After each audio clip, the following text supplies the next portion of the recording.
अब all India Muslim personal board के general secretary मोहतरम मौलाना फजलुर रहीम साहब से गुजारिश करता हूं कि वो तशरीफ़ लाएं और अपनी बात रखें आप सामने। आप जामिया हिदायत जयपुर के रेक्टर भी हैं।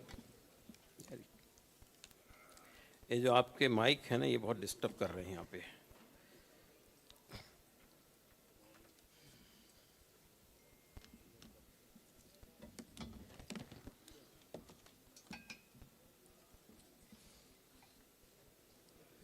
आपने मेरे लिए आसानियां पैदा कर दी।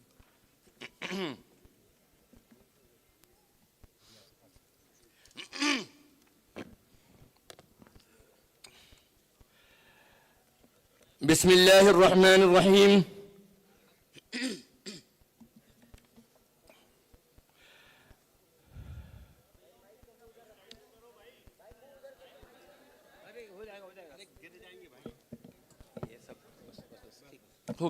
हो गया अल्हम्दुलिल्लाह।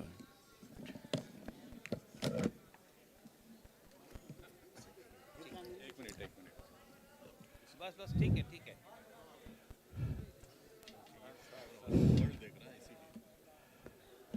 गिरेंगे फिर गिरेंगे।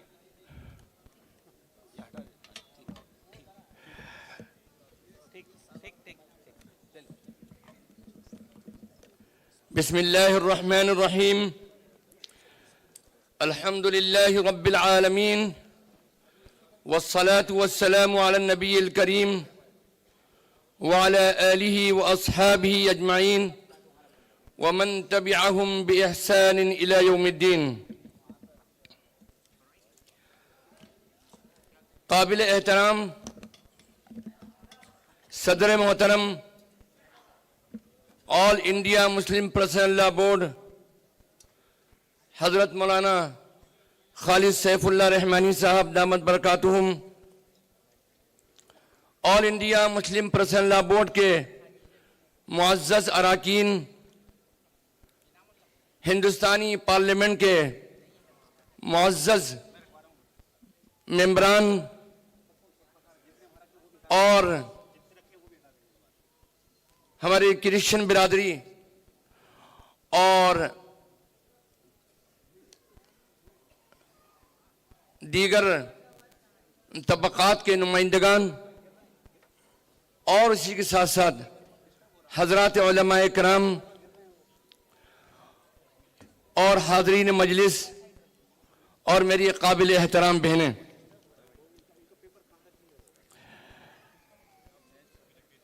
ये ज़र की जंग है न ज़मीनों की जंग है। ये जंग है बका के उसूलों के वास्ते। जो खून हमने नजर दिया है इस जमीन को, जो खून हमने दिया है, जो खून हमने नजर दिया है इस जमीन को, वो खून है गुलाबों के फूलों के वास्ते।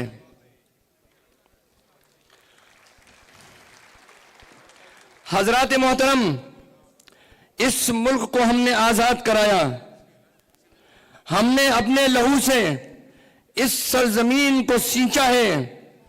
आज हम पर ही इस मुल्क की सरजमीन को तंग किया जा रहा है। हमसे हमारी मस्जिदों, कब्रिस्तानों का काला कानून बना दिया गया है। आज हम और आप जिस लड़ाई के लिए जमा हुए हैं, ये उसूलों की लड़ाई है। ये हमारे वक्फ एक्ट,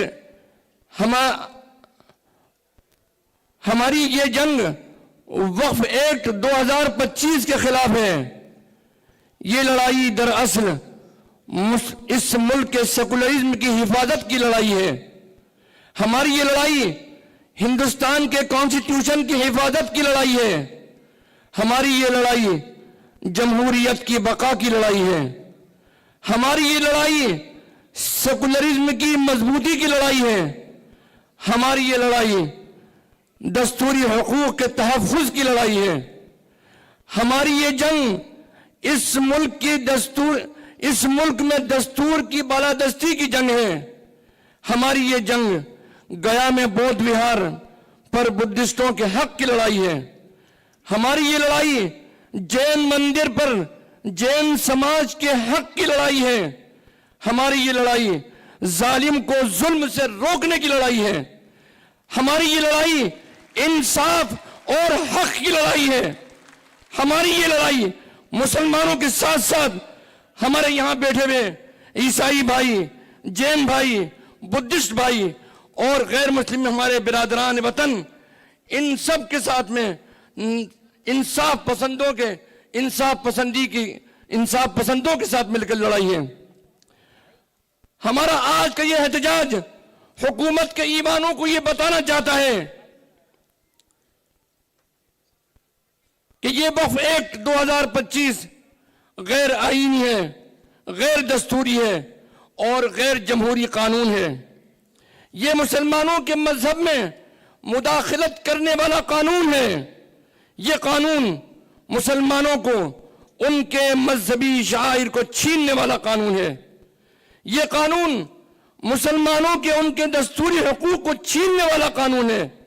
यह कानून मुल्क में जमहूरियत और सेकुलरिज्म को तोड़ने वाला कानून है। यह कानून मुसलमानों से उनकी इबादत गाहों को छीनने वाला कानून है। यह कानून हमें कतई मंजूर नहीं है। या आप कहो कि तुमको यह मंजूर नहीं है, हमको वक्फ एक्ट 2025 मंजूर नहीं है। हमको यह वक्फ एक्ट 2025 हरगिज़ मंजूर नहीं है। यह कानून हमें कतई मंजूर नहीं है। हम सुप्रीम कोर्ट की अबूरी राहत पर, इंटरिम रिलीफ पर मुतमईन नहीं हैं। हमारा यह मुतालबा है कि यह कानून मुकम्मल तौर पर वापस लिया जाए। वक्फ तरमीमी बिल वापस लो। ये वक्फ तरमीमी बिल वापस लो। मुद्रा हजरात मोहतरम, मैं सिर्फ 3 बातें आपसे मुख्तसरन अर्ज करना चाहता हूं। पहली बात यह है कि सुप्रीम कोर्ट ने इस नए तरमीमी वक्फ एक्ट की सिर्फ 2 दफात पर अबूरी पाबंदी लगाई है और हमको इंटरिम रिलीफ दिया है, जो कि खुश आइन तो जरूर है लेकिन काबिल इत्मीनान नहीं है। अभी वक्फ की जायदाद पर लिमिटेशन एक्ट का निफाज बाकी है, जो नाजायज कब्जों को कानूनी तौर पर मालिक बनाने का काम करेगा। अभी भी वाकिफ के लिए 5 साल कदीम बाअमल मुसलमान होने की शर्त बाकी है, जो पुराने औकाफ को खतरे में डालने के साथ साथ वक्फ के रास्ते महदूद करता है और लिमिट करता है। अभी भी वक्फ औलाद पर पाबंदी बाकी है, जो शरीयत इस्लामी में खुली मुदाखलत है। अभी भी वक्फ एक्ट के स्पेशल एक्ट होने की वजह का दर्जा उसको नहीं हासिल हुआ है, ओवरराइडिंग एक्ट होने का दर्जा बहाल नहीं किया गया है। एएसआई आसार कदीमा के तहत महफूज औकाफ वक्फ नहीं रहेंगे, उसकी दफा भी अभी बदस्तूर बाकी है। अलगरज इस एक्ट में लाई गई 44 तरमीमात में से सिर्फ 2 दफात पर अबूरी पाबंदी से हमें मुतमईन होकर नहीं बैठना है। हमारा यह एहतजाज आखिरी सांस तक जारी रहेगा। ये नया वक्फ एक्ट पूरा का पूरा गैर आईनी, गैर जमहूरी, जालिमाना और मुस्लिम दुश्मनी पर मबनी कानून है। जब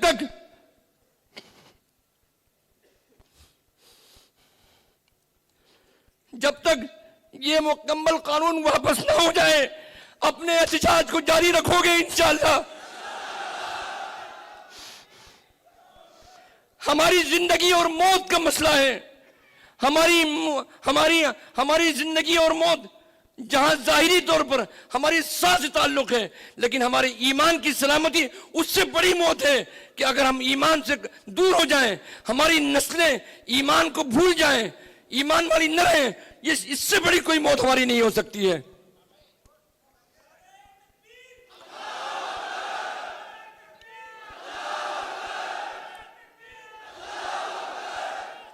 वक्फ का तरमीमी बिल ये कहा जाता है कि ये प्रॉपर्टी का मसला है। नहीं, हुकूमत के गलियारों के जिम्मेदारों, ये मसला प्रॉपर्टी का नहीं है, ये हमारे दीन का मसला है, हमारे कल्चर का मसला है, हमारी तहजीब का मसला है, हमारे अकीदे का मसला है, हमारे ईमान का मसला है।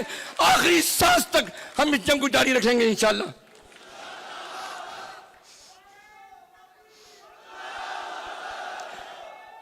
ये मसला अल्लाह की मिल्कियत की हिफाजत का है, हमारे दीनी शायर के तहफ़्फ़ुज़ का मसला है, हमारी मस्जिद, मदरसा, कब्रिस्तान और दरगाह की हिफाजत का मसला है। ये लड़ाई बहुत लंबी लड़ाई है, न हमें थकना है, न मायूस होना है। वादा करो कि तुम तैयार हो इसके लिए। हम लड़ेंगे और इंशाअल्लाह जीतेंगे भी। दूसरी बात जो मुझे अर्ज करनी है वो ये है कि हमारी ये लड़ाई किसी धर्म और मजहब के खिलाफ नहीं है। हम हमारे हिंदू भाइयों यहाँ मौजूद हैं, उनकी मौजूदगी, उनको भी मुखातब करता हूँ, पूरे हिंदुस्तान की तमाम हिंदू बिरादरियाँ गैर मुस्लिम भाइयों से जो हमारे इस मुल्क के रहने वाले हैं, हमारे साथी हैं, हम उनसे ये कहना चाहते हैं कि आओ हम सब मिलकर जंग को लड़ेंगे इंशाअल्लाह और फतह हमको होगी।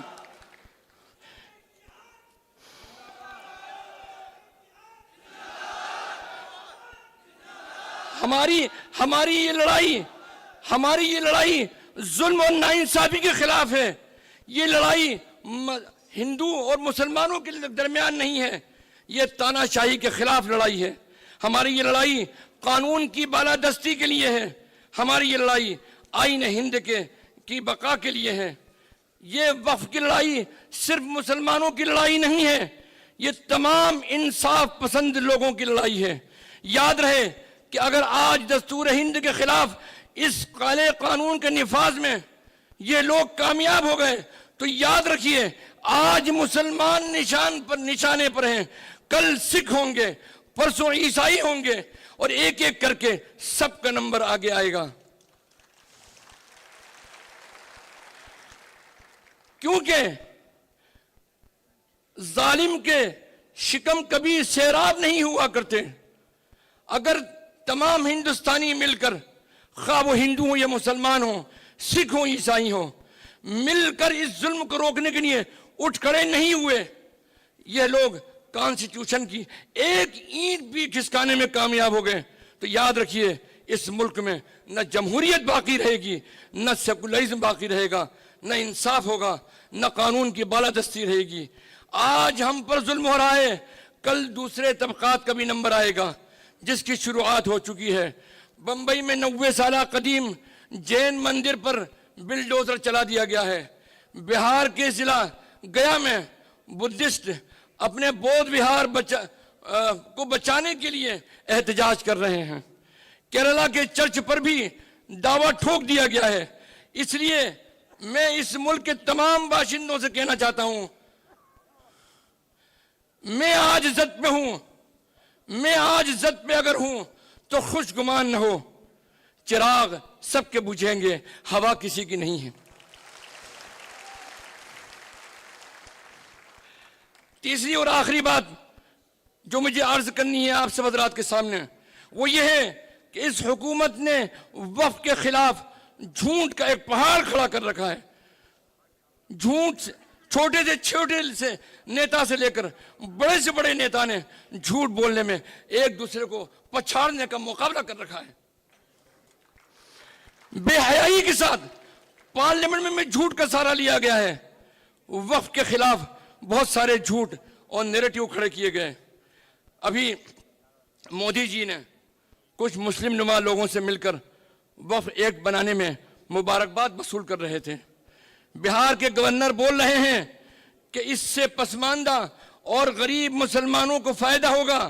हकीकत यह है कि इस वफ़ एक्ट की एक भी तरमीम ऐसी नहीं है जिससे किसी भी मुस्लिम को, खा वो किसी भी मसलक का हो, पसमानदा हो या गरीब हो, मर्द हो या औरत हो, किसी को फायदा पहुंचने वाला नहीं है।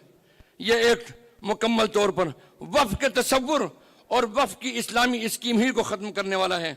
लिहाजा हम सब की जिम्मेदारी है कि हम मीडिया और सोशल मीडिया के जरिए उन प्रोपेगंडों का जवाब दें और हर शहर और हर जिला में वफ़ कॉन्फ्रेंसें और राउंड टेबल मीटिंग करके लोगों को इसकी खामियां बतलाएं। मेरा अजीजों, बुजुर्गों और दोस्तों और हमारी बहनें, आखिरी बात हम ये बात कहना चाहते हैं कि हम सबको होशियार रहने की ज़रूरत है, क्योंकि हुकूमत हमारी सफ़ों से मीर जाफ़र और मीर सादिक खड़े करेगी और कर रही है। जो भी इस कानून का हिमायती हो वो मुस्लिम कौम का मीर जाफ़र और मीर सादिक है। अपनी सफ़ों में ऐसे लोगों को पहचान लीजिए अच्छी तरह, उनके बहकावे में हरगिज ना आए। नीतीश कुमार, चंद्रबाबू नायडू, चिराग पासवान, अजीत पवार, जेतन राम मांझी, जय चौधरी वगैरह ने खुलकर इस बिल की मुवाफिकत की है और इस बिल के पास होने में पार्लियामेंट में साथ दिया है। मुसलमानों की पीठ में इन लोगों ने छुरा घोंपा है। मेरी तमाम मुसलमान और इंसाफ पसंद शहरियों से गुजारिश है कि इन पार्टियों से और उनके लीडरों को अच्छी तरह पहचान लें। ये कॉन्स्टिट्यूशन के मुखालिफ हैं, ये जालिम की हिमायत करने वाले हैं, ये मुल्क की जमहूरियत के मुखालिफ हैं। सिर्फ कश्ती बदलने से उनकी हकीकत नहीं बदलेगी। इसलिए या तो हुकूमत को कानून वापस लेने पर मजबूर करें या फिर हर जगह हमेशा के लिए हमारी मुखालिफत के लिए तैयार रहें।